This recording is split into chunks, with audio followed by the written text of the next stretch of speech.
All right, so I actually wanted, speaking of reactivity, which we were last week and which we will be this week, I wanted to bring up a dog that actually Maribel and I are both familiar with because this is a dog that I did an evaluation of and a consult with, I think 2 months ago, I think in October. And at that time, he was approximately 4.5 months old. So he was a pretty young dog. And he had some issues that actually go along with a lot of reactive dogs. And I'm going to try to kind of outline what they are. But you can see some of these things in puppies. And if you see them in puppies, sometimes it gives you a heads up that there may be a problem as an adult. And the first problem that he had was he's extremely oral. He was like a real chewing machine. Oral to the point of biting his owner's arms, being very difficult to distract or discourage from doing that. He's a real attention seeker, but that's not necessarily part of it. But that oral fixation is, he had a lot of trouble resting. A lot of trouble kind of, when they put him down for a nap or whatever, he didn't seem to want to go to sleep. This was very difficult for him to do.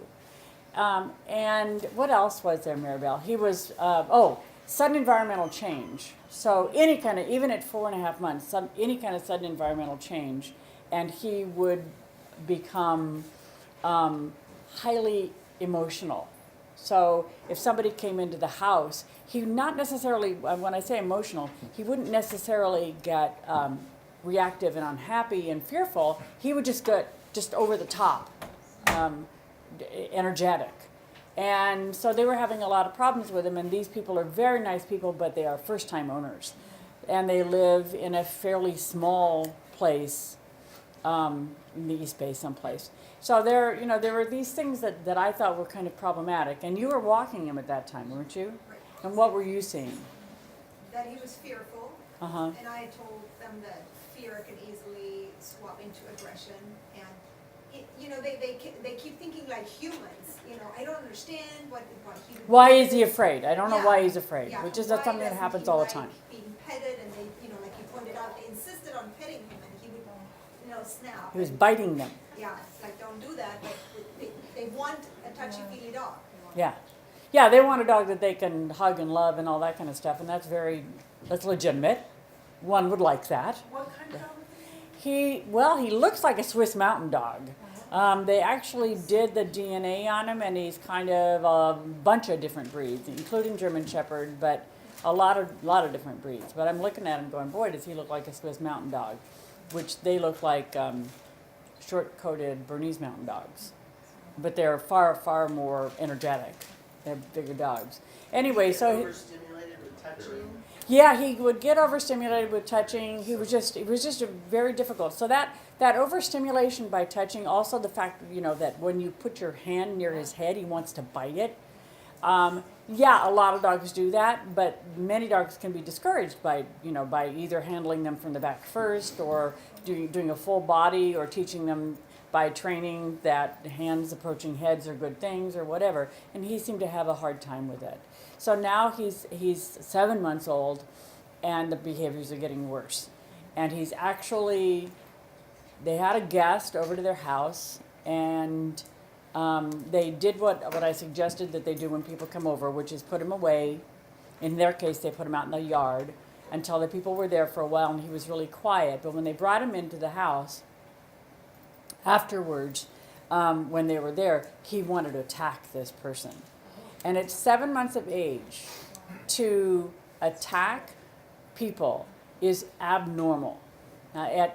It's certainly not abnormal at 3 to 4 years of age if the dog has been doing it for a long period of time. But the younger the dog is when they start to display these kinds of behaviors, the more worrisome the behaviors are. And I remember Sue Sternberg and I were talking about this once, and one of the things that we were noting was that dogs that become reactive to other dogs often act like adults when they're 3 and 4 months old. So they have a lot of adult behaviors, a lot of what seems like matured fear, or matured bully behavior. where they don't flip over very easily, they don't show submission, and so what happens is as they grow up, they continue their problematic behavior and sometimes become worse. So I'm going to probably go see these people again, but I just wanted to, while I was thinking about it, talk about the fact that you can see a lot of behaviors that become problematic earlier. Now, does this mean that you immediately euthanize a dog? No. But what it does mean is that when you adopt out a dog like this, you should be aware enough that you think, you kind of tell people, okay, we're seeing some behaviors in this puppy that would indicate that he needs an experienced owner. Where did he come from? And I don't know, I can't remember. Some shelter. Oh, he came from the hoarders. He was one of the hoarder puppies that was in Santa Cruz. And that's, Yeah. Yeah. So he probably did not have nearly enough human interactions. He probably was, might have even been bullied by other dogs and became fearful of other dogs or whatever. But at any rate, the problem's not only in the house, but also he is now reactive and overly reactive out in the to dogs and people when they're going for a walk. So this is tough. They finally stopped taking him to the dog park. That was good. Finally, because they kept insisting he has to go to the dog park. He needs to play with other dogs. And one incident, he got nailed by 2 dogs, and what does he do? He redirects his aggression and launched at a woman. And so the people are like, I don't understand. You're thinking like humans. You have to understand the dog. Yeah. Yeah, I think that, we human beings, we all want to know why. And we really do all want to know why everything is going on. And sometimes we just don't know. You can't, they certainly can't tell you. And they will do their best to communicate. But many times we don't listen to what they're saying because we can't read their body language very well. And so reading body language is an extremely important thing that you'll get better and better and better at. So yeah, I mean, if I do see them, I will certainly update you. But I just wanted to point out that problems in behavior sometimes start in puppyhood, and it's not all in adolescence and adult. And I would say this is stepping out on a limb here, because I'm not absolutely sure that this is the case. But I would think that it's much more difficult to effect a change in a dog that has shown behaviors like this from the time they're very young. And that would make sense, right? Just logically makes sense that would be the case. Did you have something? Okay. So, and here's another case that I did this week, which is, again, this ties into reactivity, but the behaviors themselves are not necessarily reactive to strangers or reactive to strange dogs. But, so I have a client who has a 17-month-old German Shepherd that they got from a breeder, and a healer who is the most adorable dog in the entire world. And he's the cutest little healer, and he's really sweet. He's 7 years old. So they've had him for 7 years, and they got the puppy, 15 months ago. And they lived in Connecticut, and they lived on an acre property. This is one of the things about living back east. There's more land here, but you can't use it. So they had a lot of property. They didn't used to take the dogs for walks because they had so much land that they played ball with them, and the dogs both like ball and all that kind of stuff. So they brought the dogs out here. He got a job at Birkenstock. And they live in Novato. They do not have a huge yard, but they at least have a yard that's long enough so they can throw the ball, which is a good thing. And I saw them again a couple of months ago because the German Shepherd has become reactive. Now, we've never heard of German Shepherds being reactive, right? There's no German Shepherds that are ever reactive. Anyway, so first of all, we talked about their relationship and the fact that the dog is really kind of a bully to the other dog and all that kind of stuff. And then I took them out in the backyard and I introduced them to Stud, my stuffed dog. And the little healer, of course, was just fine with it. And he doesn't even like strange dogs, but he's like, that's a stuffed dog. I don't really care about that. So, but the German Shepherd, I mean, she blew.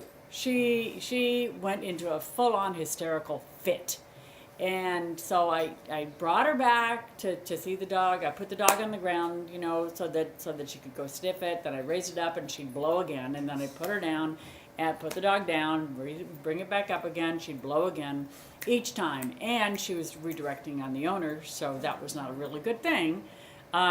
So I had them drop the leash, and she did the normal kind of fearful dog thing. She was probably 6 to 8 feet away, doing a major circle around the stuffed dog, and could never quite bring herself to actually sniff it without the dog being on the ground.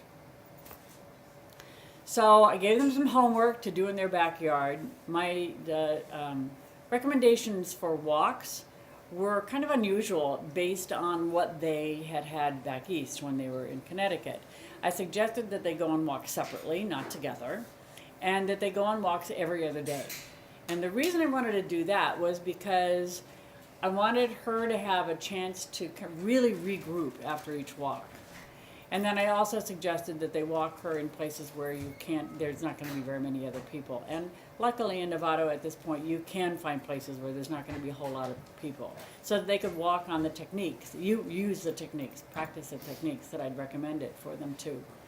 So from what I knew, I was going to see them, and then they had to put it off because of something or other or whatever. And then I got a call from them this past week. Actually, it was 2 weeks ago, frantic call. The German Shepherd was attacking the healer. And so I went over this week because, you know, obviously that's way bigger than reactivity outside because something is going on inside the house. And of course, these are normal people. So they're not looking at what's going on with the dogs, you know, together and everything. But the fights had happened in absolutely the normal places for fights to happen. What? I was just thinking, what sex were the dogs? What sex are they? Huh? Are they both females or both males? Male, female. Oh, no. The little healer's a boy, the German Shepherd's a girl. Yeah, no. not the normal same-sex stuff at all. And so what would happen is the first fight had occurred when they ran out they have a big door downstairs that goes to their yard. They'd run out that, ran over to get a skunk, and on the way to the skunk, she'd attacked him. So high arousal, right? So now that doorway is fraught right there. I mean, if they go through that doorway, she attacks him. So she has done place learning. Yeah, that she's gone, okay, this is the place that something happened, and so she's already in high arousal when they're going out the door. Other places would include when going into her office, the owner's office. Also, nice big doorway, so you wouldn't think it'd be a place for a confrontation, but it is, and they've had several fights there. And the last one, which was the biggest one, which scared the heck out of them, the husband came home from work, petted the little healer, and the German Shepherd went for him. And he bit him on the ear. Wasn't too bad, but he had to go get stitches and everything. So she bit him. And so now I asked her to count up the fights, and she said there's probably been about 10 or 11 tiffs, you know. This is an interesting thing when you do talk to people about their reactivity issues, ask them to count up the number of times. They're almost always surprised. Yeah. Because they're, after something has happened that is really you don't want to have happen, sometimes you kind of try to put it out of your mind. But if you actually go, okay, this and this and this and this was the last time, and oh my God, I forgot about that one, and that was the first one or whatever. So that's a really important consideration. Nancy Williams, who's a trainer back east, she actually has them do a calendar, so that you can really count exactly when happened and what happened and all that kind of stuff. I don't usually do that, but I think it's a good idea. So I go over there, and let me see if I can find this, because this is something that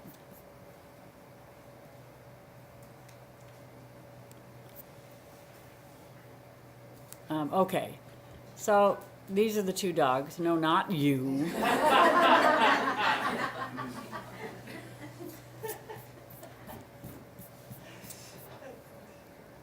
There they are.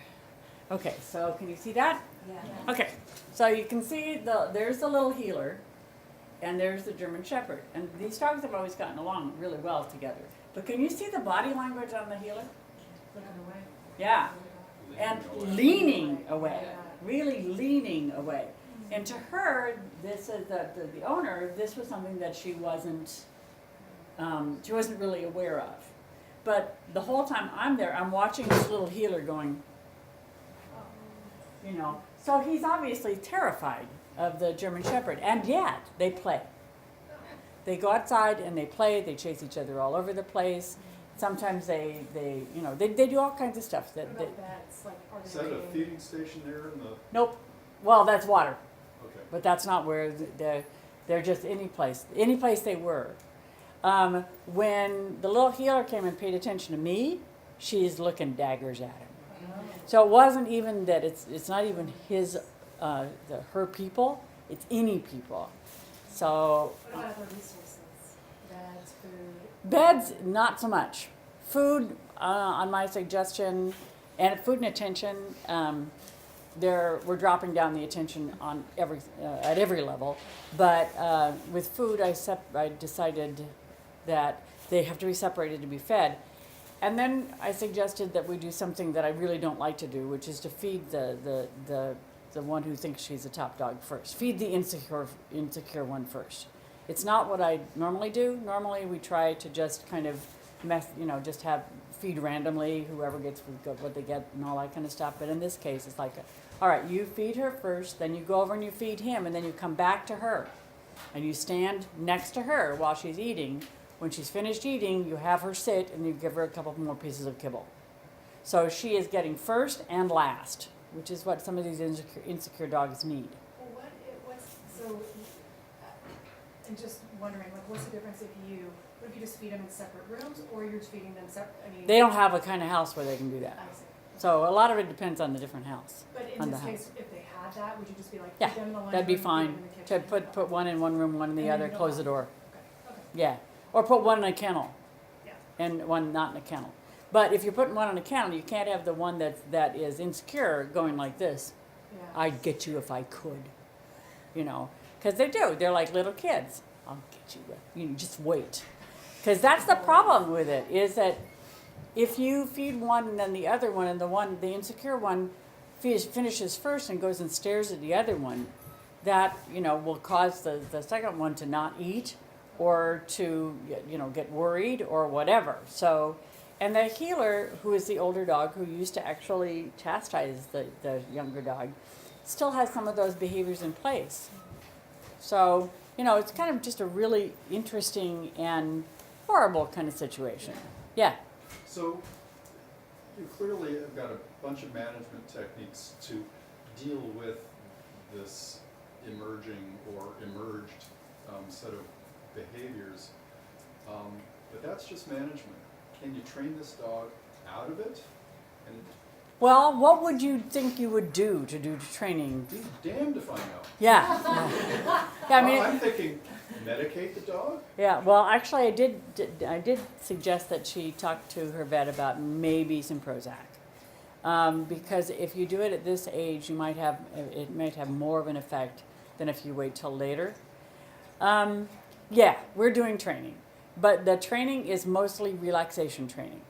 It's mostly like down stays, sit stays, lots and lots of training around doorways. So what we're doing right now in the doorway is she takes both dogs to the doorway. One of the problems is the little healer just kind of goes, well, you're going to let me through the door, I'll just stand here then. And what we'd really like him to do is move away. But he doesn't move away. So what we're doing now is she goes through the door first and then has to do a sit. She does a sit, go through the door, do a sit, a stay. Okay, healer, go through. Now she walks, because this high arousal backyard now, she has to walk the dog around the backyard, doing a heel, and then drop the leash slowly when the dog's energy level drops. And so she's okay with that. She's going to do that. Yeah. Are any of these, are they left alone together? Yeah, they're left alone. There's no problem. No problem? No, and that most of the time when you leave two dogs alone, they're fine. It's when the people are involved, or anywhere near, that's when the issues happen. Or what, you know, because the people usually raise the excitement level, and when you do that, especially with a dog like a German Shepherd, they tend to really go. So there is training, and most of the training is around this is our home, and you will behave around our home. These are the things you will do. In the office, which is a very tiny room, but she usually works in there, and the dogs are both in there with her. The female dog gets, I can't remember her name. I don't know why, but anyway, Bruno is the boy dog, and Coda is the girl dog. So Coda can go in first, and then she goes on a tether, and then we're going to bring Bruno in afterwards. But actually, more than anything else, I'm worried about Bruno's state of mind. I mean, you know, to me, Bruno is the dog with the rights because he was there first. He's been there 6 years. Yeah, he's been there a long time, and he also is the dog who is not causing any of the issues. It's Coda who's doing the issues. So I said, do you have, and Coda is I was going to say she's a nice dog. She is a nice dog. She's very challenging. But she's a nice dog. Oh, and they did check on my recommendation. I said, can you check with the breeder, check with the sibs, and see whether or not you've got any kind of issues that are genetic? And yes, they do. Several of the dogs several of her siblings are reactive. And apparently the breeder's not going to repeat that breeding. Because the problem is that both the dogs, you know, both the breeding pair might have been okay. It was just that combination of genetics that caused the issue. So you don't want to do that breeding again. So there does seem to be a genetic component to this. So what would you do if these were your dogs? What were I you? would be worried about leaving them alone together. You're not worried about the I'm not really safety of worried the about it. dealer when they're alone. There's never been any issue when they're alone. I know, just because there hasn't been doesn't mean there won't be. Yeah. Unless, you know what I would be? If there was a lot of activity around the house, like, you know, cars and people going by in garbage trucks, then I would be much more concerned. Okay, This they happens don't to, have that this kind has happens to be a very, very, very quiet neighborhood. So, yeah, I would really There's worry not about a it. window to battle over. No, where the mailman is or whatever. No, there really isn't. Now, mind you, you know, they may decide to isolate them from one another. I mean, just because they're turning into nervous wrecks. The owners are. But sometimes you don't realize how stressed out the other dog is until the dog who has the issue. Sometimes you don't realize that, which was our case. We're like, Oh yeah. Well, one of my So stressed out. recommendations was to send Coda away for 3 days, and just see whether or not Bruno goes. Oh, thank God. Yeah, exactly. You know, or Bruno misses her. The funny thing is, you know, she keeps sending me all these photographs, and she goes, "They love each other," and they do. They love each other when Coda isn't feeling insecure. You know, then they like each other. So what But about doing some things with Coda that will help raise her confidence? Like doing some other training or some games, things that she yeah, we loves. talked about games and all that. But remember, she can't go in public without going ballistic. Well, what if you have her in the backyard and then one owner has her playing games and then the other owner's in the house with Bruno? So he I think, unfortunately, this would probably cause worse. cause worse problems Okay. because she'd be getting more attention, and then she'd probably start thinking that she is the spoiled one.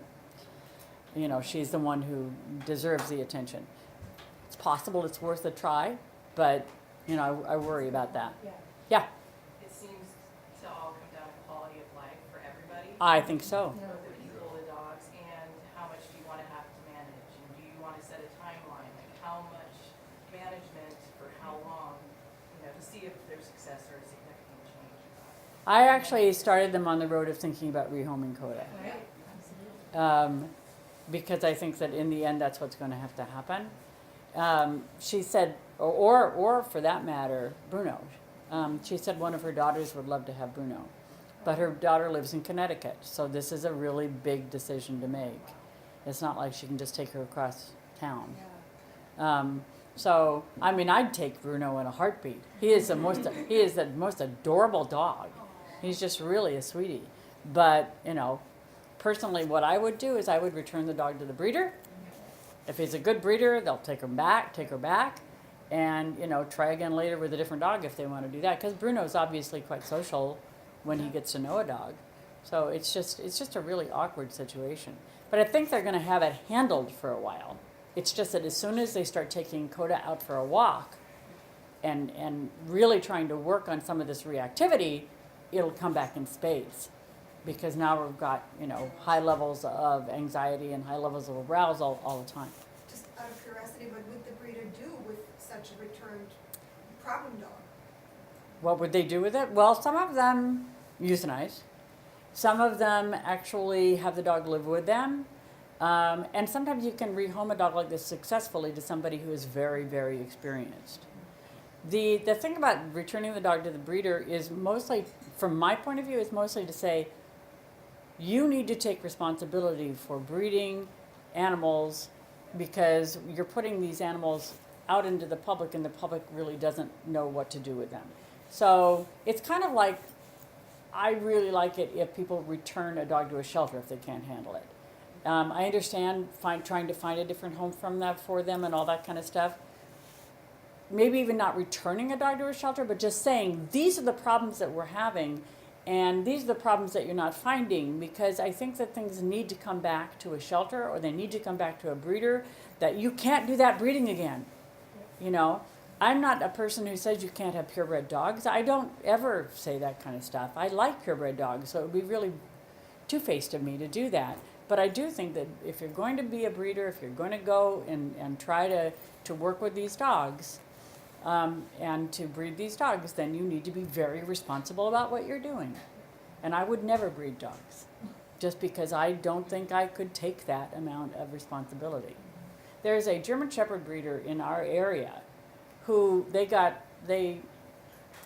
think they won Westminster, like in the 1980s or something. And they've been going, you know, off of those, or maybe early 90s.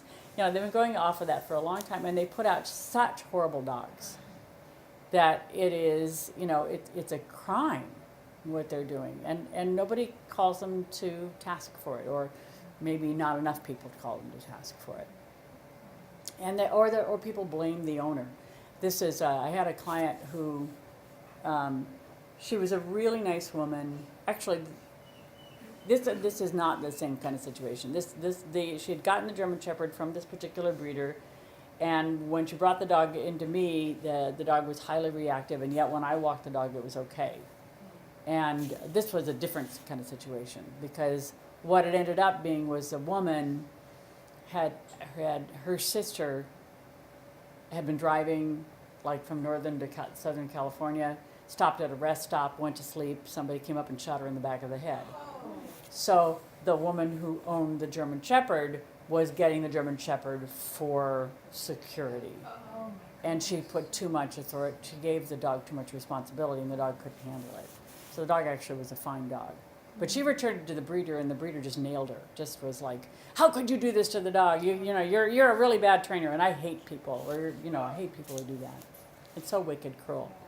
By the way, the woman who had the German Shepherd, she got a little probably heeler Dobie cross, who was not at all nasty but looked like it. It worked out perfectly. It was just perfect. Okay, so back over here again. So anyway, I'll let you know what happens with those people. They're just really, really nice people. That's the thing. Most of my clients are just great people, and they don't deserve the problems they have, but they're trying really hard. Okay, so we did talk about management, right? Okay. So management is always your first tool, and the reason it is because you can't always train a dog. Sometimes management is going to be it. Obedience is not the same as behavior, but it's needed to change behavior. So Angus, your question was a really good one. You know, what can you do to actually change behavior? And so you can do some stuff. One of the biggest problems that I've had with clients is that the same thing that Maribel was talking about, that they're thinking that the dog is a human on 4 legs and the same kind of a brain that we have, and they are not. So when you make rules for a dog, the dog should understand the rules. What do your commands mean? One of the biggest issues is that we have a big vocabulary.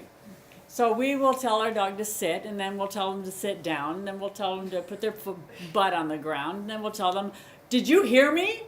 You know, as though they get all those different verbiage, you know, all those different phrases and whatnot, and they don't. So a good example that we always talk about in obedience is the word down. What does it mean to your dog? What does that mean to your dog? It means lie down. What else might it mean? Get off of me. Get off of the counter. Get off the furniture. Down has so many meanings that if I were a dog, I would just be totally, I'm not going to pay attention to it whatsoever. No wonder they wait for our hand cue. Oh, you mean that? Okay, I got that. That's what it is. So I think that most clients do not understand that their dogs don't get their meaning. English is a very bad language anyway, because we have so many meanings for the same word. There are a lot of other languages that are much clearer, but we're stuck with English, unfortunately. So the other thing is that people being people and people being, you know, related to monkeys, we have a tendency to repeat something over and over, even though it, you know, and louder, even though it didn't take the first time. So, and then you start to get angry. So you tell your dog sit, and then they don't sit, and then you tell them sit, and they don't sit because they don't know what the word is, and then finally you get really pissed off and they sit down because they're getting worried, and so then you tell them they're okay then. So Coda, the dog I was just talking about, she said, I said, does your dog do a stay? And she says, well, no, because, as soon as we start to walk away, the dog gets up. And I said, okay, well, let's try it. And they put the dog on a down. And in a case like this, I really want the dog to go on her hips. I don't want a sphinx down where they're just like this. So she's down on her, and we did it the first time, and I got probably a minute-long stay with her, which I think is really good. And so the woman's going, oh my God, I didn't know my dog could do this. And so then I told her to lie down again after I released her. Most people don't do release words. You could spend, 45 minutes talking about a release word and they don't get it. So, but I released her and told her to lie down again. And so I said, she does a sit and then a down. I prefer just a down without a sit, but this is the way they do it. So I said down, and the dog just looks at me. And the woman is over there going, I said,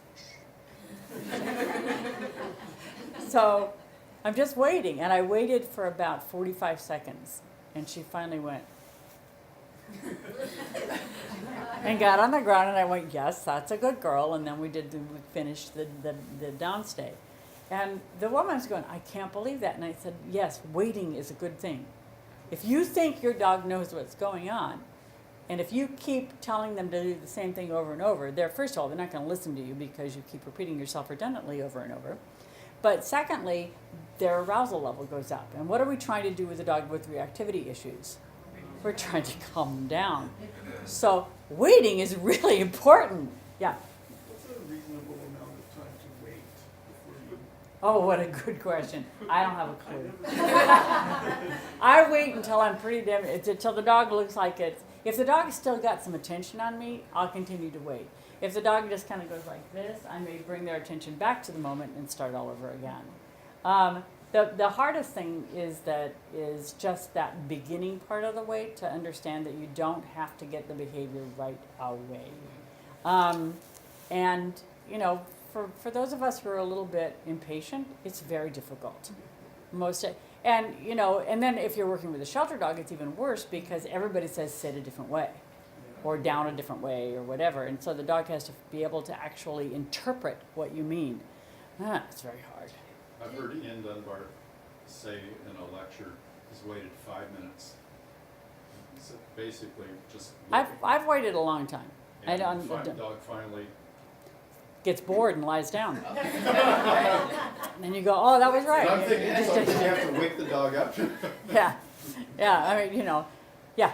Did you say that repeating a cue to the dog raises their level of arousal? Yeah, because they start getting worried about it. Sit, sit, sit, sit, Like sit. all their dogs They're do. starting to get a little bit more anxious about what's going on. They know you're trying to tell them something.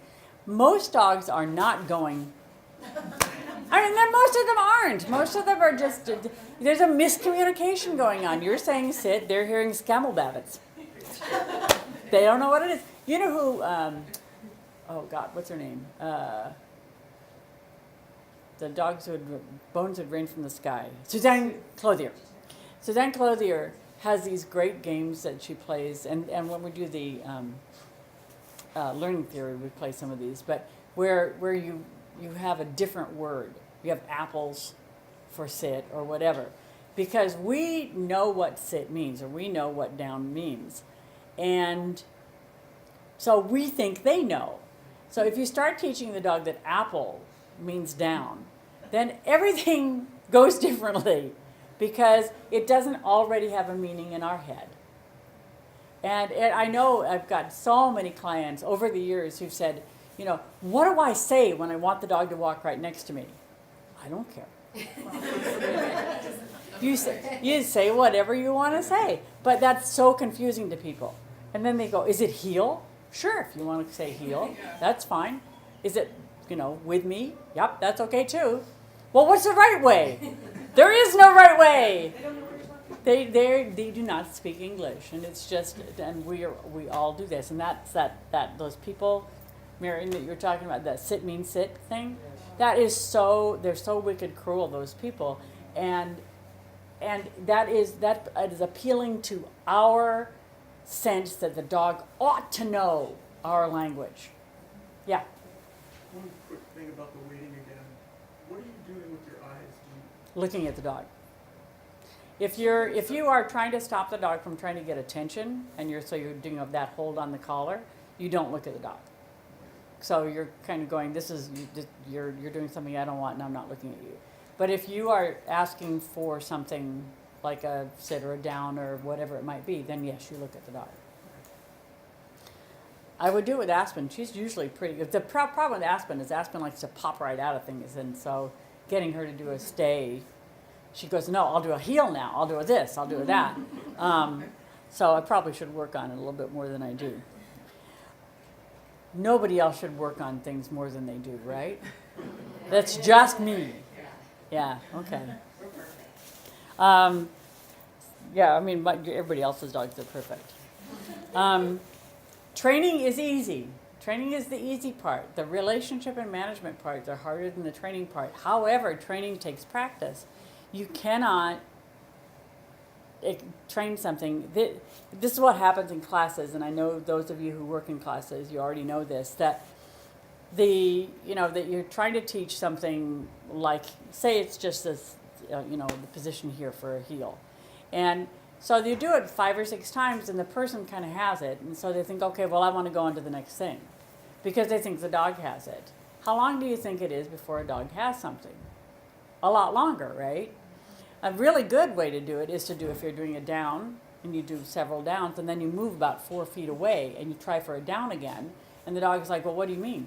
What are you talking about? Because they learn to do one thing in one spot, and they don't learn to do it someplace else. And place learning is extremely important. It's like Coda and Bruno with the skunk, and now all of a sudden that whole yard is a place of arousal. That's place learning, and dogs do that very well.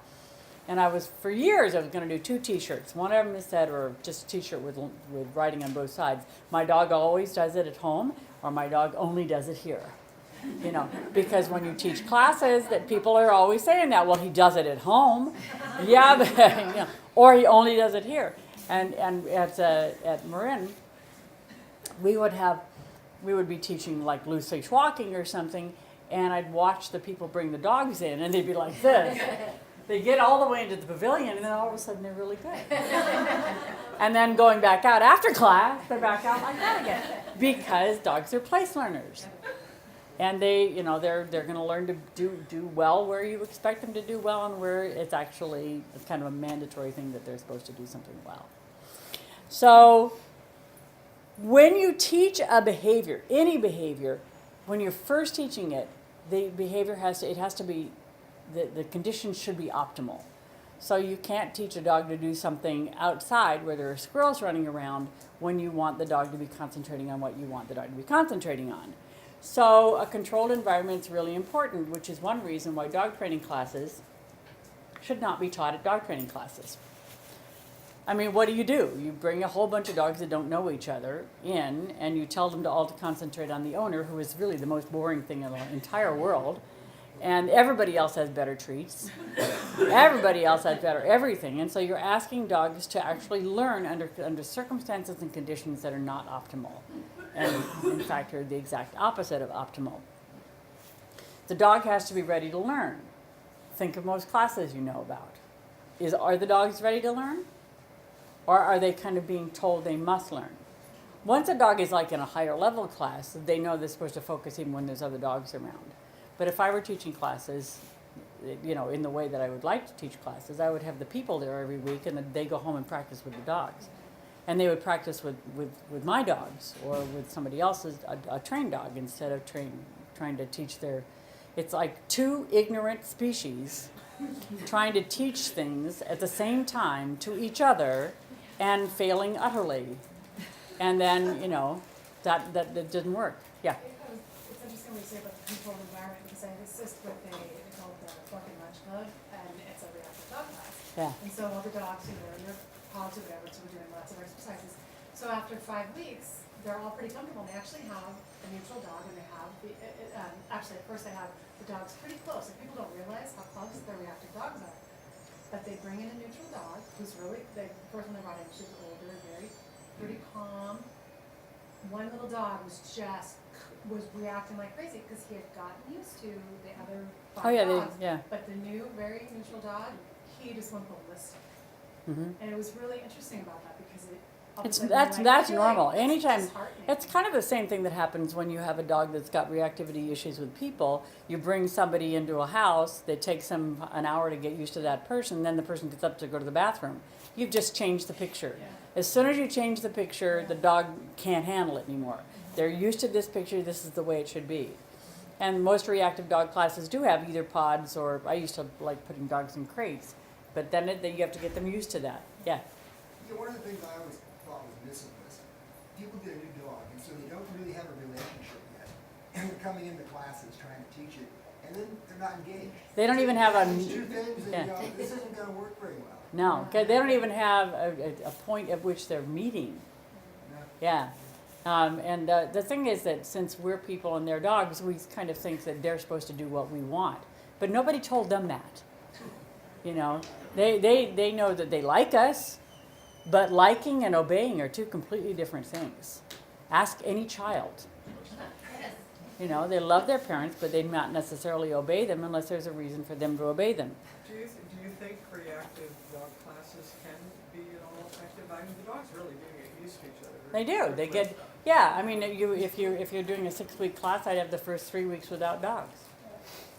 Or, you know, have 2 dogs come in the first week, and another 2 dogs come in the second week, and another 2 dogs come in the third week, and have a lot of people actually watching what's going on instead of participating. But they won't fly.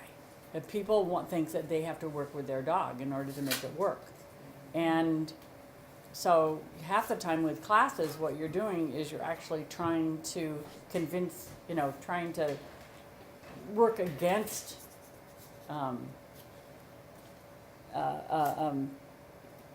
well, you're working against everything. You're working against the environment. You're working against people's expectations. So it just makes it really hard.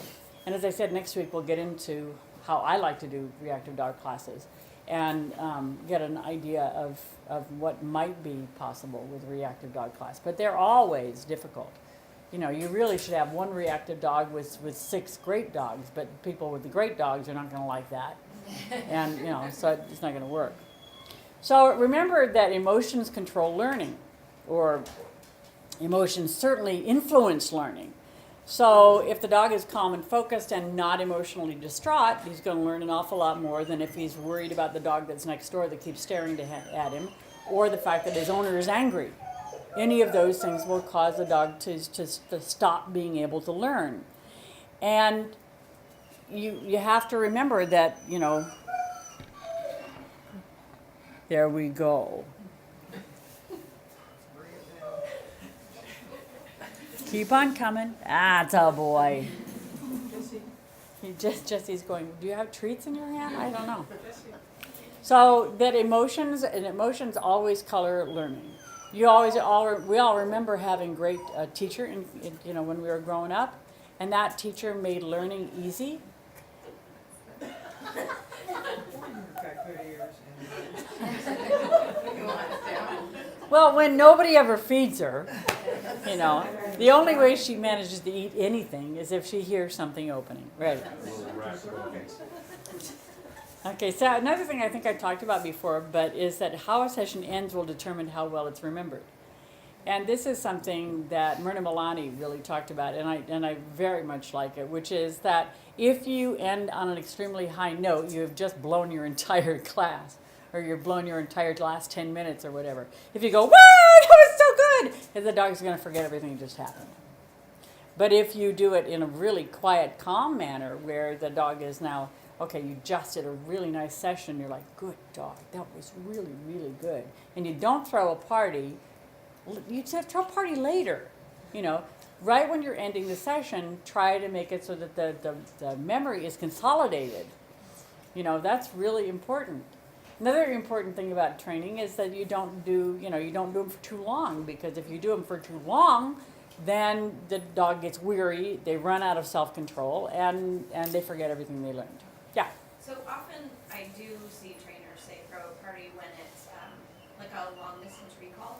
Yeah. When they're practicing, or we have these dividers, and they'll set up a bunch of dividers and have somebody hide behind one of them and see if the dog wants to find their person, and when they do, they always are instructed to throw a party. Throw a party. So I guess that's maybe Well, when a recall is a little different than other things. trying to generate. Yeah, you're trying to generate a lot of energy then. Okay. And also you need a lot of more keep going signals when you're doing a recall. Okay. So it's like, come on, let's go. And that's fine. It's when you're trying to do the stationary exercises, or the ones they have to really think. Those are the ones you don't want to throw parties for. Okay. So here you're teaching heel. You're teaching a dog to walk right next to you. A lot of nice kind of, this is good, I really like this. And this is hard for people to give those keep going signals. I like this is great, this is wonderful, this is where I want you to be. So those are things that are really good. So you don't want to toss the learning away. At the same time, you do want to maintain some interest. Then remember the thing I was talking about with smiling. Smiling is really important. Crinkling your eyes is really important. Those things are very important for your dog.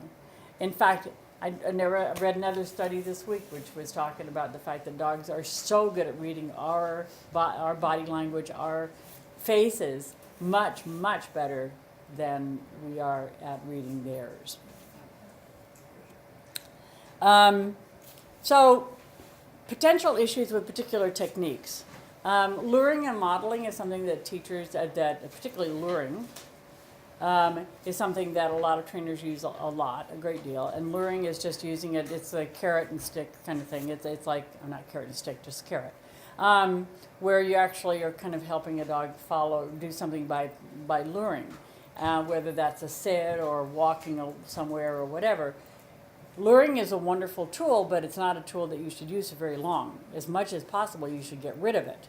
And the reason is because you'll get the GPS effect. And the GPS effect is something that I notice with myself. I will go see a client 3 or 4 times and still not be able to figure out how to get there because I'm following Google Maps every single time. And so I don't have to learn it because I'm being lured there by GPS. So if you do that with your dog all the time, you just do luring and luring with GPS, with the teaching, then what happens is the dog's not learning the behavior. They're just learning to follow your treat. Now, is that a bad thing? Depends. If you need to lure the dog away from an oncoming dog because your dog is reactive, not a bad thing. But if you want your dog to actually learn and take the next step into learning, then probably get rid of it. And this is a really, really big deal with clients, because clients, once they learn luring, they don't want to drop it. Anybody ever notice that? You're doing classes, they don't want to drop it. They take out their treat, they got their treat bag, it's like right here, right there. And their hand's in it all the time, right? So the dog is going, I'm watching, I know where that is. So talk about knowing your face. You know exactly where your hands are. You really notice it on leave-its. They lower them right through. Oh, do they? I've never done it that way. But No, I mean, I watched them. so there you are. You know, the dog is following what's going on there, and is paying an awful lot of attention just to the treat bag. So what we do with people is the dog knows that they're, and then you get people who say, my dog will only do this if I have a treat in my hand. And I say, yes, that's because you've only done it with a treat in your hand. You haven't taught them not to do it with a treat in your hand. So mostly with my clients, I'll say, okay, I want your bait bag behind you. I don't want him seeing that you're putting your hand in your pocket all the time. And then it's much more uncomfortable putting your hands behind your back. And even so, you're hiding your hands, which is a good thing. And then you start actually trying to work without a treat in your hand. This is really important with reactive dogs because surprise happens all the time.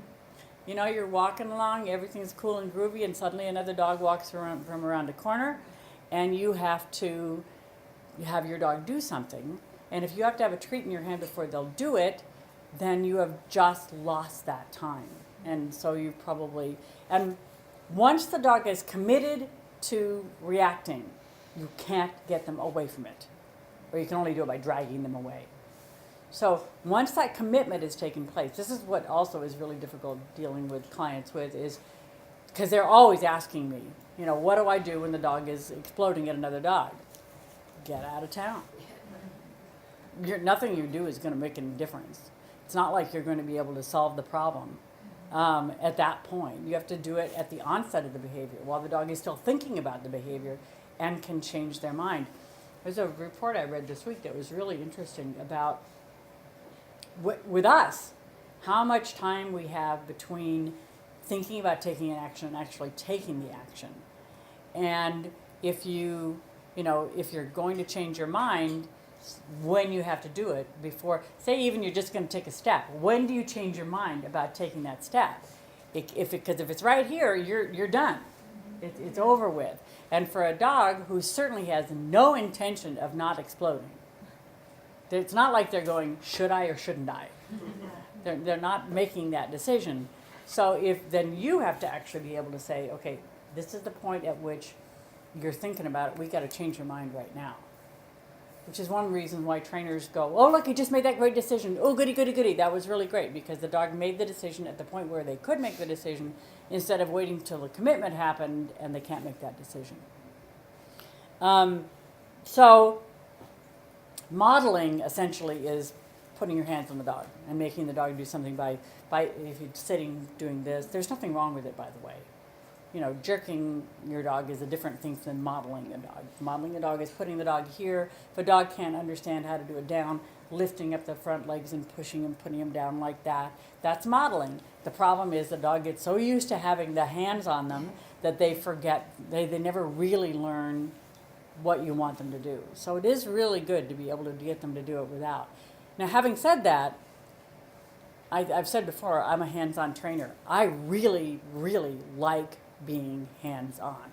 I like touching the dog. I like helping the dog doing something. If the dog is not paying attention to me, you know, because there's some reason they're doing it, I'll do this to get them to come back to me. I'll tap them on the top of their head or on their butt to get them to turn around. I want you here. I want you with me. I'm very tactile when it comes to dogs. I'm not going to just wait till they decide to do it, but at the same time, you don't want to keep on putting them in a place that you want them. Yeah. I was reading, I forget what book, and they were talking about a study that was done with cats, where they put electrodes in their ears and they realized when a mouse was in front of them, Can you talk louder? Sorry, I was reading, I forget what book, and they were talking about a study they did with cats and putting electrodes in their ears and how the cats could not, their hearing shut down when there was a mouse in front of them. And so they said you could probably apply that to dogs, because I see that in some of the dogs I walk where, like especially this bully, and she focuses, I don't think she can hear me at all, so I have Oh, to no. like, you know, I don't typically put hands Well, on, can you but hear somebody if you're in the middle of a book? Yeah, it's so incredible. If you are really, really focused, Yeah. say maybe there's some kind of traffic thing going on ahead, and so you're driving, and somebody talks to you. Do you hear them? You might know they're saying something, but you're not hearing what they're saying. Dogs completely lose focus. I always think they're hearing something like, you know, Strada, really far away. Yeah, yeah. So they're not hearing anything that is remotely useful to them. So that does And work. you go into fight flight, and they're in fight then, right? And when you're in fight, then most cognitive processes shut down when a dog goes into fight flight. Most of them. All that's left are go forward or go backward. Those are just the two that are left. So you have to remember that when you're dealing with reactivity, you're dealing with this very primitive emotional state where they're just kind of going, this is the only option I have. This is what I'm supposed to be doing. So shaping is a really good tool. I'm sure you guys use it. And shaping behaviors is actually using successive approximation. I'm not going to go into the ins and outs of this, but that would come later. But essentially, when you use shaping, remember that you are actually training through frustration. That's how shaping works. So if you want your dog to go in a circle and they start off in a circle and you click or say yes or whatever at the beginning of the circle and then a little bit further and a little bit further, what happens is you withhold the click or the whatever your marker word is, you withhold it after they've done it several times and they get frustrated and they do more. So you can see that it's training through frustration. So if you use shaping to train behaviors, which is fine to do, you can't do it when the dog's in a bad emotional state because they will get too frustrated too fast and they won't learn anything. So, what does this leave us? Well, it leaves us with all three of these as good tools, but you have to be able to know when to use them and when not to use them. People who do dog training should probably be very highly paid because they're doing a lot of communication between two species. And if you're a dog trainer and you're training classes, then you should be really well paid because you're trying to communicate with two species at the same time, neither of which knows what it's doing. Right? But that never happens. It's like people who teach, who do daycare should be very highly paid. They really should be. Anybody who can raise a bunch of 3-year-olds, Okay, so make sure you know what you're teaching. This is another problem that happens a lot, is that people think they're teaching one thing and then the dog starts doing something else and they go, oh, I like that. And then they switch over and then instead of teaching this thing, they're now teaching this thing over here and the dog is going, oh, okay, whatever. So make sure you know what you're teaching. If you're teaching a stay, you're teaching a stay. You're not teaching a leave it at the same time, or maybe you are. I don't know, but just know what you're teaching when you're teaching it. So Skippy was a dog that I thought I probably had in here, but apparently not. It's a big issue with people who do clicker training, and they may inadvertently be training the wrong behavior. Also, a dog that's really good at getting attention, but then it does attention and sit. We don't know anybody who does that. So those dogs are, you thought you were teaching sit, and really you were teaching sit. So you were teaching go first, touch me first, or something like that. So you have to know what you're teaching, and that can be really difficult. So really important things to do. I was just trying to think if I wanted to teach somebody something. You think that'd be fun, don't you? Or we could teach somebody something. Anybody have any ideas about what we could teach a human being here? No. Want to send somebody out of the room if you're going to teach them? Yeah, the same thing we used to do it in level 1. It's always good to do. Can we put it on half the voting population? Is it really half? I've decided I think a certain segment of the whole United States should just go away.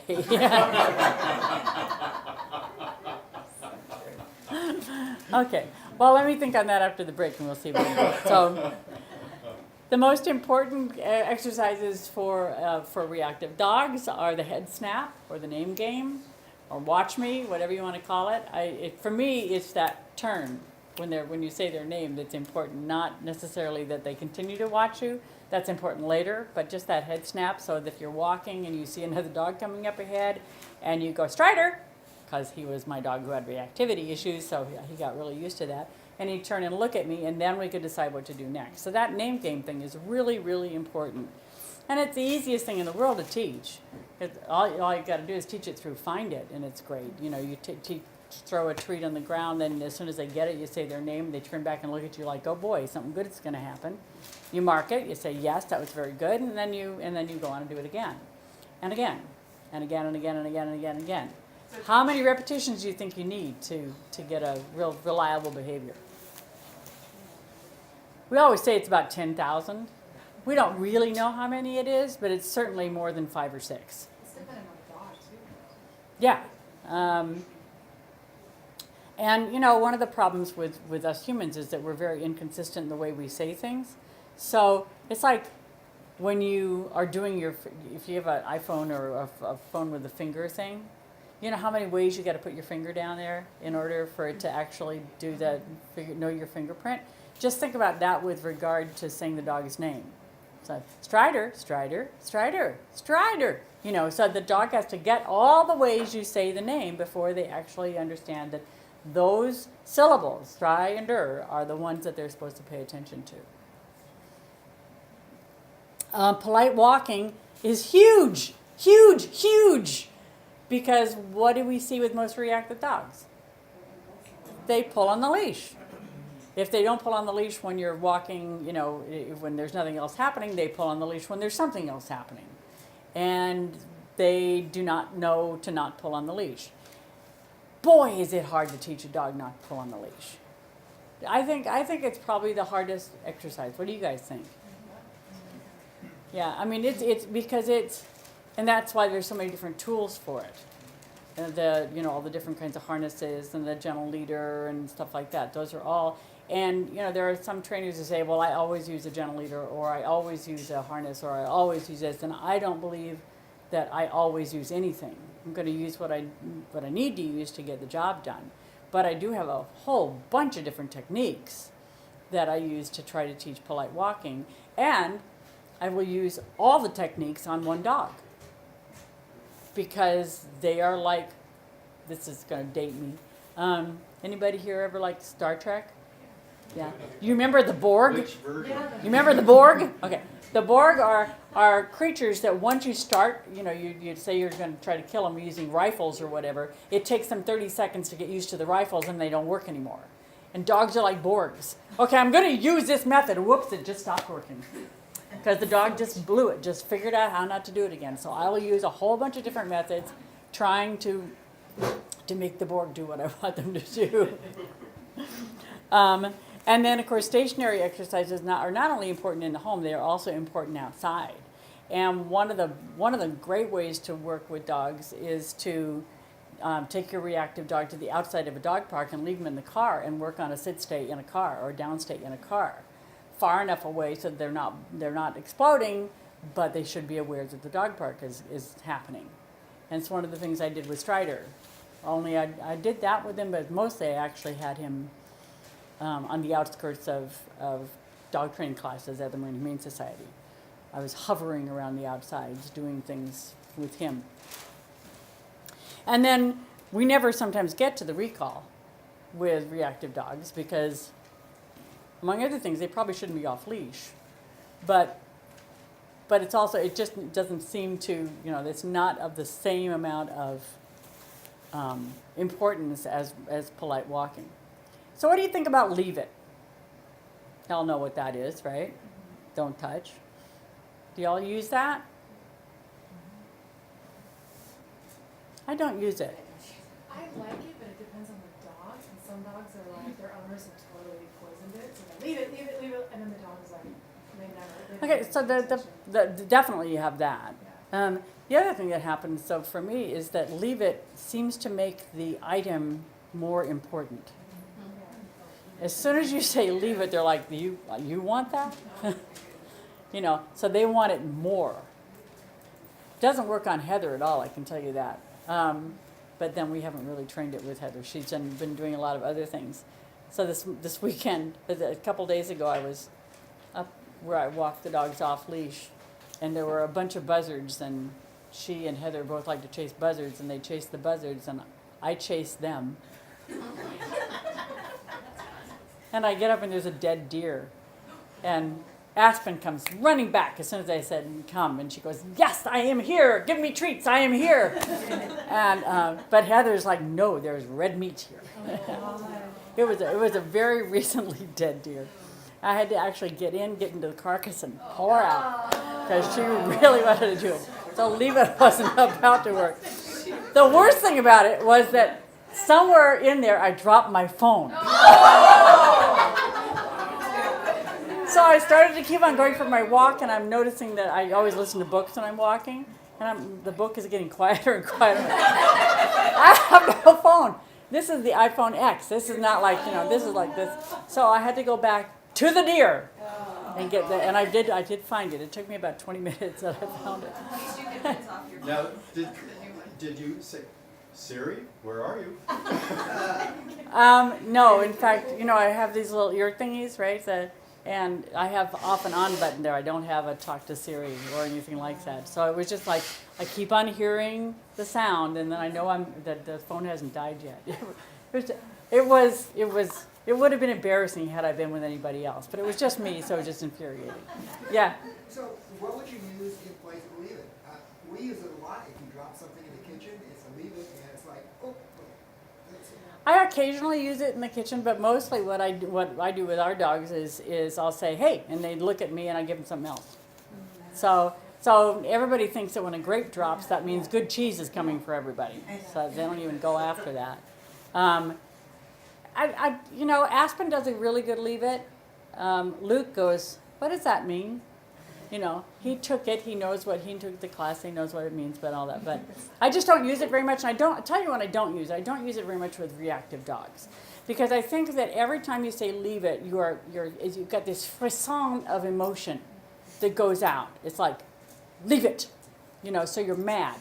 And when that happens, the dog's energy goes up. They go into a state of arousal really, really quickly. And so I think that actually can cause more arousal. So my tendency is to use a head snap before I would use that. You want to try closing it again? I know. I was like, you're going to take a break. I'll just go try and close it again. We have a neighbor who walks by her corgis, she's 6, and every time she's coming near our fence, she starts off, leave it, leave it, leave it. And so my dogs are now like, I know what leave it means now. It means that dog is coming by. I hate it. Yeah. So, leave it, I think, is really good for what you were talking about, for things on the ground and stuff like that. I just don't think it's very good for it's much better to redirect in a pleasant fashion than to get angry with the dog when you're working with reactive dogs. But this is just my opinion. Other people might have completely different opinions. And It that's works well with my dog with squirrels, and that's the only time I use it when they're running across the path. And she really does, it's better than just saying her name. But I only use it when it's really. So you've identified very important spots where leave it works for you. Yeah. And I think that's another thing that's really important, is that it's not as generic as we want it to be. If you can make it be very specific, I think that's really great. And what it should mean is don't touch that, turn around and look at me. And when a lot of people would leave it, you say leave it, and the dog leaves it, but they keep staring at it. Right, whatever it is. And so if that's another dog, that's not going to work very well at all. Okay, let's take a quick break.